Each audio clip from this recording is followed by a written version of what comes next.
What's up everybody, welcome back to my channel. So today's video I'm doing my May wrap-up video. I ended up reading 10 books in the month of May. I'm really glad about it. I'm really happy about all the books that I read. I ended up reading a lot of really good books. I have a lot of like 4 stars, 4.5 stars. I enjoyed pretty much all of the books that I read in this month, so I'm really happy about it. Anyways, without further ado, let's get started. So the first book that I want to talk to you guys about is going to be The City of Brass by S.A. Charkaborty. This is the first book in the Byebye series. I read this book because I heard a lot of people talking very highly about this whole series, so I've been dying to read it. I bought the whole series at once, and so I read the first book, and this ended up being a little bit of a disappointing read for me. This is about a girl named Noni who lives in 18th century Cairo, and she is living there earning money as a con artist, basically kind of fortune teller con artist. She doesn't love doing that as a living, but she kind of does what she has to do to earn money and be able to live there. She did discover throughout the years that she does have an ability, like she's able to sense illness in people and has maybe some magical abilities. And one day, as she is trying to heal this girl who might be possessed, she ends up summoning this jinn named Dara, and then Dara tells her that there's this whole world out there, there's this whole city, magical city named Byebye, and that she might be from there. But as she summoned Dara, she also summoned some other demons, and now she's on the run and she is trying to get to Byebye. And in Byebye we follow Ali, who is the prince of the kingdom. He is the second son, so he's not the heir to the kingdom, but he is a part of royalty, obviously, and he is kind of opposed to the way his family is treating these, what are they called? I don't remember their name, but he is opposed to the way his family is treating a portion of the people in this city, and it's kind of his way navigating through that. I think my biggest problem with this book was the pacing of this book. This ended up reading kind of like a really big introduction, a really long prologue to the series. Nothing really happens for the first like maybe half of the book. She only ends up getting to Byebye maybe halfway through the book. We get Ali's point of view maybe a third of the book, so it's really slow paced. Nothing really happens. It just felt like a really big setup for the second book. Like a lot of people, I think the last maybe 50 pages, 70 pages really made the book for me. There's a lot more that happens, a lot more action that happens, so I will be continuing on with the series. But honestly, if I didn't already own the second and third book, I might have DNF'd the first book. I did hear some amazing thing about the second book, so that made me really excited. But I will say the first book I ended up giving 3 stars on Goodreads. It ended up being a little bit of a disappointing read for me, but I will say the setting of the book was really interesting. It's the first time that I read a Middle Eastern fantasy book, so that was really cool and really different for me. And the writing style, it's a little bit more descriptive than what I am normally what I normally tend to like, but it made for a really interesting and a really vivid setting. Like you just felt like you were in the world, and you just felt like you could feel everything, so that was really nice. It just ended up being a little too slow for me, but I will be continuing on with the series for sure. The next book that I want to talk to you guys about is The Gilded Cage by Lynette Noni. This is the second book in the Prison Healer. It's really hard to talk about this book without spoiling the first book, because the first book ends up on a really big cliffhanger that basically sets everything up for the second book. So it's really hard to talk in details about this book without spoiling the first book. But I will say I loved this book so much. The world expands a lot more in this book. Kiva learns a lot more of her family, of her history, of her past in this book, and we really get to see her inner struggle in this book. Because in this book, Kiva has to make a choice. So either she has to go with her family or with her newfound family. And as she's making her decision, more and more information comes in play, and I ended up loving this book. The highlight of this book for me are the characters. I just loved all of these characters. All of the found family trope in this book is so well done. I love this book so much, and once again the ending of this book leaves on a really big cliffhanger, which really set up the third and I think final book in this series, and I think that one comes out very soon, so I'm really excited about the third one. I will for sure be reading it when it comes out. I love this book. I thought it was so good. I highly recommend this series overall, and maybe wait until the third book comes out so you can binge read all the books and not be like me and have to wait for the last one. The next book that I want to talk to you guys about is Girl of Paper and Fire by Natasha and Ngan. This is a YA fantasy book. It's Asian inspired. I think it's like Chinese and Malaysia inspired. It's a mixture of both. I read this one because it was the Asian readathon going on in the month of May, and I ended up loving this book so much. This is an older series, so maybe it's been around for a long time now. The whole trilogy is already out, so you can binge read this series right now. This is about a girl who lives in this world where people are divided in caste system. So you have the paper caste, which are fully human people. You have the moon caste, which are fully demon people with magical abilities and also like animal demon features on them. And then you have the steel caste, which are kind of a mixture of both. So they're human with partial demon features on them, and they have partial demon abilities to them also. And every year in this world, the Demon King selects 8 people, 8 paper caste girls to become his concubine.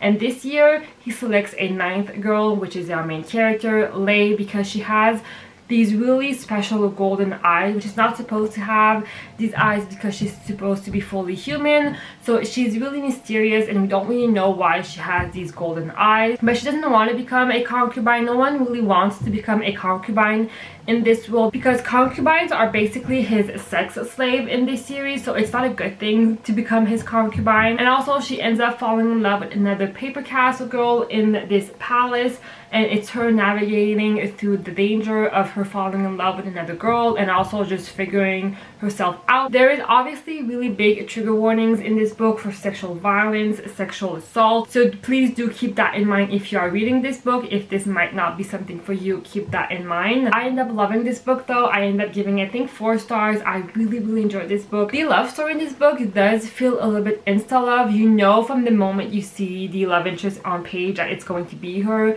It is a little bit insta love, but I ended up loving their romance and their story. I thought they were really sweet together, really kind. I thought it was really fun to see the contrast with their relationship and then the king's relationship. I thought it was really nice to see a like healthy, loving relationship in contrast with the king and all of that dark side of the story. I thought it was really nice to see them together. I also love the friendship in this book. I love the friendship in between all of the paper caste girl, all the concubine, but also all of the other people that works in the palace. I thought it was really interesting to see. You can really see the portrayal of powerful men and how they have a grip on everyone, and even though all of these women are trying to help this concubine, in the end they can't really do anything because it's the king and he has all of the power. So I thought it was really nice to see that. The plot in this book was really good. I thought it was really fast-paced. There were a few plot twists in this book that I did not see coming. The pacing was really good. The ending made me really excited for the next book. So I really enjoyed this book. I thought it was really well done. I am so glad that I finally read this one, and I would highly recommend if you can get past these trigger warnings. So I'm really happy I finally read this one. The next book that I have for you guys today is The Burning God by R.F. Kuang. I finally read this one, guys, and I'm so glad that I did. This is the last book in the Poppy Wars series. It is the finale of this really epic high fantasy Asian inspired fantasy. I know a lot of people have a lot of thoughts on this book, but because especially of the ending, I think a lot of people did not like the ending, but I loved the ending. I thought it was really fitting and really the only way I feel like this book could have ended. I did wish that we maybe had like maybe an extra chapter in it just to wrap things a little bit more, but I still felt like the ending was very appropriate, especially with how like everything unfold in the last book and throughout the whole series. I don't want to spoil anything, but I feel like Rin goes through so many things that this could not have ended any other way in my opinion. I do think that this book stays really true to the whole series, so this is not the book that will change your whole mind on this whole trilogy. If you did not like the first 2 books, I don't think you're gonna like this book, especially if you did not like Rin. If your biggest problem with the first 2 books was Rin, you're not gonna like Rin in this book. I feel like she is even worse in this book. So like I said, if you did not like the first 2 books, I don't think you're gonna like this book. But if you did like the first 2 books, I think you're really gonna enjoy this book. Even if you don't agree with the ending, I think it's a really fitting ending. And I really like this book. I thought it was really well done. I have nothing really bad to say about this book. So I'm really happy that I finally finished this series. I would highly recommend this whole series overall. The next book that I have to talk to you guys about is The Martian by Weir. I finally read this one. I picked this one up because I watched a movie with my boyfriend for the first time. Had never watched a movie. I don't know why, but we randomly decided to watch the movie one night, and I loved the movie, so I decided to pick up the book. And I loved the book. I thought it was really, really good. I did read Project Hail Mary last year, and that ended up being my best book of the year last year. So I've always wanted to read The Martian. I do think I like Project Hail Mary a little bit more than The Martian, just because it's so like different. It's very similar, but it's very different. If you guys don't know, The Martian is about this guy who ends up being alone on Mars, and he has to try to survive as long as possible, waiting for NASA to come back and pick him up. I do think the audiobook is the way to go for this book because of the way it is written. It's kind of written diary style, so it's entries of him talking about what is going on, how he's surviving. So we really are in his head, and we really get to see his thought process and him figuring everything out. So I think the audiobook is the way to go. It is maybe a little harder to read than Project Hail Mary, because it's him being alone on this planet for so long. And then once again in this book it gets a little bit too sciencey for me at some parts, so I think the audiobook really helps with those parts. I just ended up loving this book, so I gave it, I don't remember how much I gave it, but it was just amazing. The character work in this book is amazing, especially for the main character. I love being in his head and love seeing his thought process. I thought it was really cool to see, so I ended up loving this book. The next book that I ended up reading is The Red Palace by June Hur. This is a historical fiction murder mystery book. It's a really cool and interesting concept. We are following this young girl named Hyun. I'm really sorry if I'm not pronouncing that correctly. And she's this young nurse in the palace, and one day there's a massacre going on and a lot of people end up dying. And people are pointing finger to Hyun. I'm really sorry. Hyun's mentor. She really doesn't think that she did it, and she kind of gets some information that maybe the prince might have something to do with it, and that's where our story picks up. And I ended up loving this book. I thought it was so well done. The pacing of this book was so fast. The massacre happens very first chapter, so you really get sucked into the book. Like very first chapter, everything happens so fast. I thought it was so good. I love this book. The twist and turn in this book I did not see coming. And I also loved the main character. I thought she was so compelling. I loved her drive, and she would do anything to solve this mystery. I just love seeing her work, and I just love seeing her like discover things and just work through things. I thought it was so fun to see. I loved her. I just love this book. Really, I just love this book so much. I do kind of want a physical copy of it now, just so I can reread it and maybe find some things I did not see the first time because I read it so quickly the first time. I love this one. I would highly recommend it. The next book that I have for you guys is Punderworld by Linda Sejic. I'm really sorry if I'm not pronouncing that right. I read this one for the Book of Polly readathon because it was it was a short story. This is a graphic novel. It's a Persephone and Hades retelling, but honestly it's not even a retelling. It's basically because it's a retelling because it's not the original story, but it's themselves. They are the god and goddesses. I ended up giving it 3 stars. I thought it was really cute and really fun, and Hades in this book is this sweet cinnamon roll. He's so nerdy, he's so cute. I loved him, but honestly in the end I felt like nothing really happened in the book. I will continue on with the series if I can find it at my library, but it was so short and nothing really happened in the book, so I just felt like I just felt like I finished this book and I ended up not really knowing what had happened, and like it just felt like it was missing something. I'm looking at Goodreads and it has some really high ratings, and I understand why. Like I said, I thought it was really cute. The art style is really nice as well.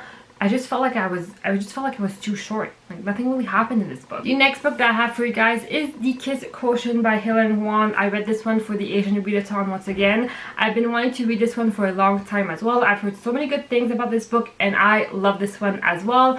This is about a girl named Stella, and she's on the Asperger's spectrum, and her parents are always asking her when she's gonna get married, when she's gonna get a boyfriend, and what's happening and they want grandchildren. And she ends up hiring this male escort. At first it's to show her how sex works, but she quickly realized that she also just needs like relationship advice and because she doesn't really know how relationship works. So they end up fake dating for him to show her how relationship works, and obviously they fall in love. And I love this one. I thought it was so cute and I thought it was adorable. I love the romance in this book. I love the main love interest. What's his name? Michael.